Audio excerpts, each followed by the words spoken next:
Good evening, everyone. Great to see you all. On behalf of President Biden, First Lady Jill Biden, and my wife, Vice President Harris, welcome to the White House and happy pre-Hanukkah. And to the President and First Lady, thank you so much for your friendship, your kindness, your support over these last 4 years. Kamala and I are forever grateful, and we love you so much. Thank you. I'm just looking around this room, and I see so many familiar faces. And I'm reminded of when I first came into this role as the first ever second gentleman.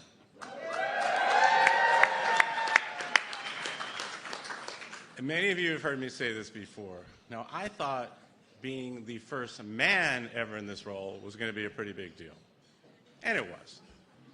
But it turned out that being the first Jewish person ever to be a White House principal was an even bigger deal. And I promised that I would continue as second gentleman to live openly, proudly, and with joy as a Jewish person. And that's exactly what I did. And with Kamala's love and encouragement, I was able to do that every step of the way. So thank you, Kamala. Kamala and I proudly affixed a mezuzah on our doorpost at the Vice President's residence. There's actually two mezuzahs, a mezuzot, as I've been told. We've hosted Shabbat dinners. We've welcomed students to our home for Rosh Hashanah. We held Passover seders and sang Dayanim.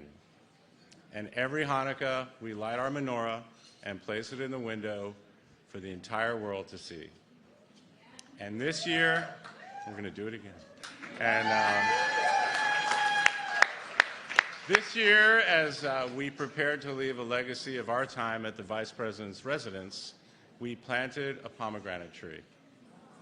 This tree commemorates both the pain and perseverance of the Jewish people, and it also honors the victims of October 7th and those who were taken hostage on that horrific day in Israel and those who are still being held captive. But even as we saw anti-Semitism continue to grow and rise in our country and around the world, I walked around with my head held high, my shoulders and chest back, so proud to be a Jew. And everywhere I went, I encouraged our community to do the same, not to cower and not to live in fear, ever. And in spite of this scourge of anti-Semitism, we came together. And I was proud to host many of you at a roundtable at the White House where we discussed how to overcome this hate. And then we worked together to create the first ever national strategy to counter anti-Semitism. And we could not have done it without this guy, President Biden. We really couldn't. This is historic. And I want to thank you for that and your steadfast leadership and commitment for prioritizing this strategy and making sure that we got it done. And after the strategy was complete, I traveled around the country and around the world, building coalitions and uniting people of all different backgrounds. Because we know hate, it's like a venom coursing through the veins of our democracy. We all need to be against it. So our work does not stop here. It does not stop when we leave the White House. So tonight, I am rededicating myself to fighting anti-Semitism and hatred of all kinds. And I'm going to continue to speak out when it matters most, and I'm going to continue to show up for our community when these challenges persist. Last year, I had the honor of visiting the town where my great-grandparents were from, in the old country. I never thought that this kid, born in Brooklyn, raised in Jersey, whose great-grandparents fled persecution from what is now Poland, would be standing here today in the White House with the President of the United States. I am so honored to have served as your nation's first ever second gentleman. and I thank you for welcoming me so warmly. So now, please join me in welcoming Deputy National Security Advisor for Cyber and Emerging Technology, Ann Neuberger. Thank you so much.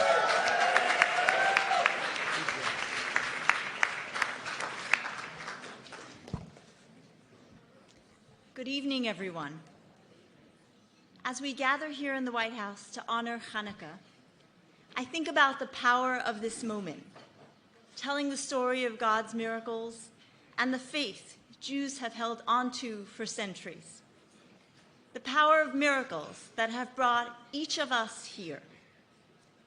The woman whose name I carry, my great-grandmother, lost her life in Auschwitz.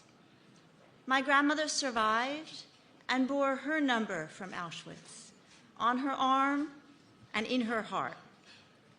From her, my parents taught me to be deeply grateful for the gift of welcome that America provided us, and to so many of the families in this room, whose histories are tied to the hope we found in the light cast by Lady Liberty's torch. It's perhaps uniquely appropriate that Hanukkah is the final holiday we celebrate with President Joe Biden here at the White House, because this is a holiday that celebrates faith, hope, and the power of a little light to dispel a whole lot of darkness. And over the course of his entire life and career, President Biden has embodied that enduring spirit. In his personal life, his faith in even the darkest hours inspires us all to find strength during our own challenges. And as president, we all recall his historic trip to Israel soon after October 7th. As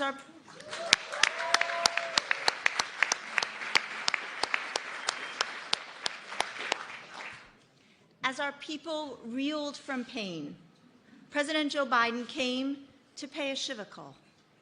He came to mourn with us, to hold us through our suffering, and remind us to never lose hope. That's President Joe Biden, always inspiring people to lead with dignity, integrity, and faith, and to spread their light in the darkness. As a community, our deep appreciation, Mr. President, is more than words can ever say.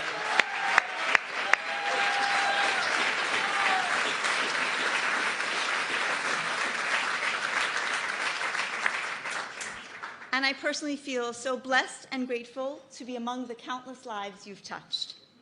Thank you for your leadership and for all you represent to the Jewish community, to America, and to the world.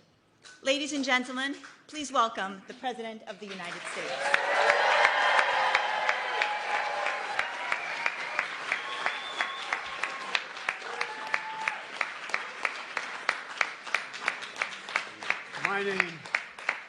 My name is Joe Biden. I'm Joe Biden's husband. And I was raised by, some of you know me well, by a righteous Christian, my dad.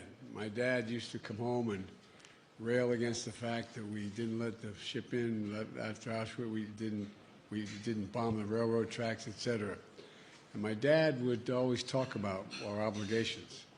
And my dad was the one who inspired me. And I see my fellow father-in-law out there, Ronnie Olivier. Ronnie is a good friend.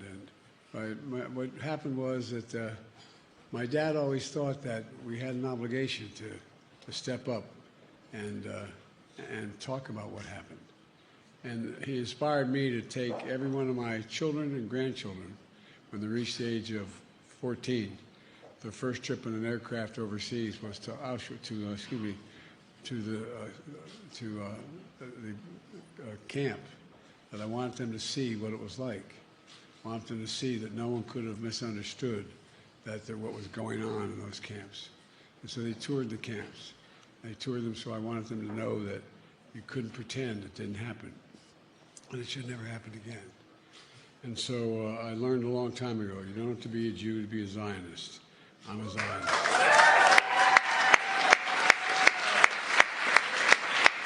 A little early, but happy Hanukkah to everyone. Jill and I and Kamal and Doug are honored to host you here at the White House. Doug, thank you for being such a great friend, and thank you, Ann. You've been a true friend and a real leader. And tell your son how proud of I am. She has a beautiful son. And I want to thank you all for being here tonight. Look, when you walk around the White House, you feel the history and the story of our nation, including the story of the Jewish people who came to our shores in the 1600s after fleeing persecution abroad. Here in the East Room is a portrait of George Washington. In 1790, a local Jewish leader from Newport, Rhode Island, wrote a letter to President Washington, expressing his hope that America would be a nation of religious freedom for all its citizens, a nation which, quote, gives bigotry no sanction and persecution no assistance. Like the ancient Hanukkah story when the Jewish Maccabees fought for religious freedom thousands of years ago, the letter to George Washington echoed the same vision for freedom. And ever since, the values and contributions of the Jewish Americans have shaped the very foundation and character of our nation.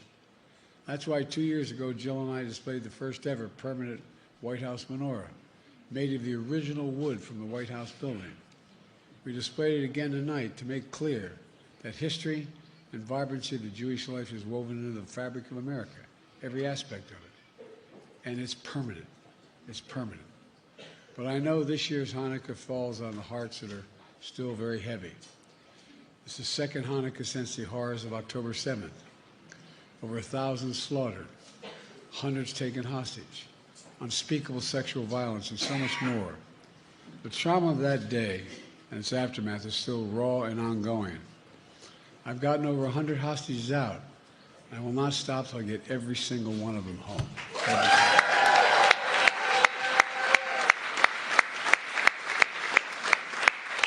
Last month, we secured a ceasefire between Israel and Lebanon so residents can safely return home.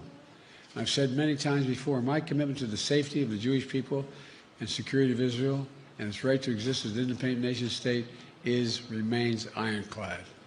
I know, not just me, I know the Jewish community is also suffering from a despicable surge of anti-Semitism in America and all around the world. It's immoral, it's wrong, and it must stop now. And Doug, I want to thank you. Thank you for your leadership in this effort. I really mean it sincerely.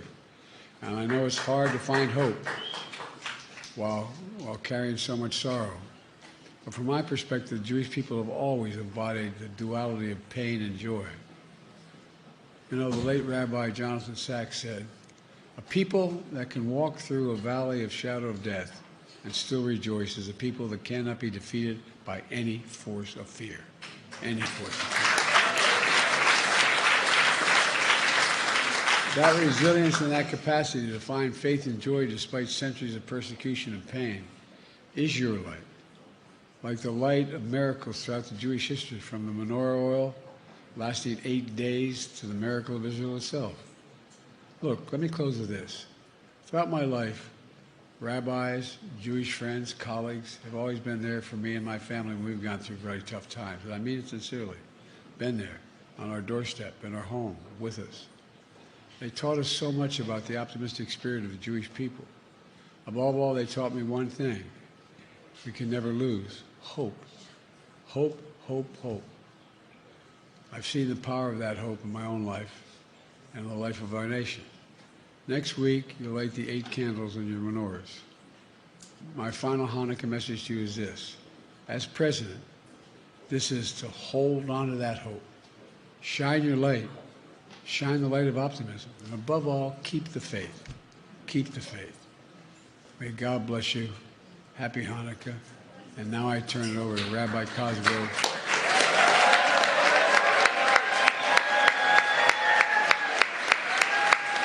Rabbi Cosgrove, who, by the way, who I visited his synagogue in New York.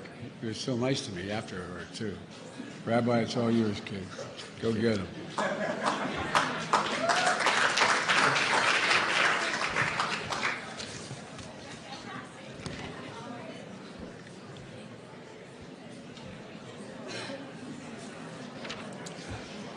Mr. President and Dr. Biden, on behalf of American Jewry, with one voice and one heart, we are here to say we love you and we will miss you.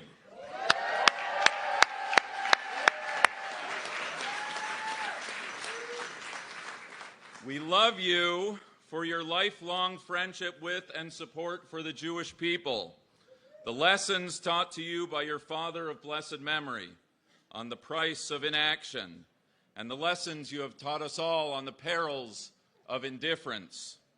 Thank you for taking a stand against the scourge of anti-Semitism and for your steadfast support of Israel, especially in our darkest hour on October 7th, and ever since, protecting Israel's security, working to bring hostages home, and easing the suffering of all people, Israelis and Palestinians alike. Thank you for the legacy you leave for all of us of empathy, of civility, and being a mensch that is the heart of our great nation. Mr. President and Dr. Biden, for all these and so many more reasons, we love you and we will miss you.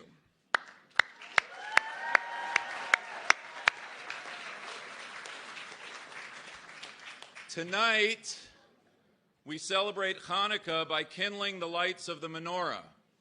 Hanukkah doesn't actually start for a bit, so when we sing the blessings, we're going to substitute Hashem in place of God's name.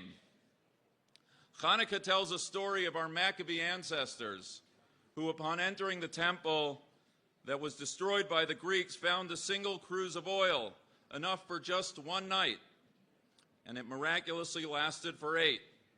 The sages asked the obvious question: if there was enough oil for one night, then that first night technically was not a miracle. Hanukkah should be a 7-night festival.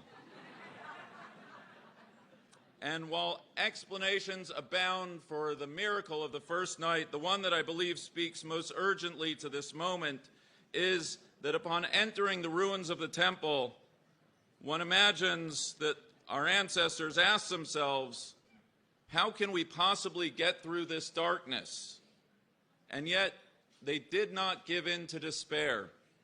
They found the spiritual reserves to kindle that first light of faith, to light the candle at all. That was the miracle of the first night, a greater miracle perhaps than all the other days combined. As did our ancestors in their day, so too in our own. Tonight we have entered this house and we light the candle, choosing hope over despair and light over darkness, committed to bringing miracles into our world in such desperate need of healing. Please join me in reciting the 3 blessings, loud and proud, followed by Ma'oz Sur.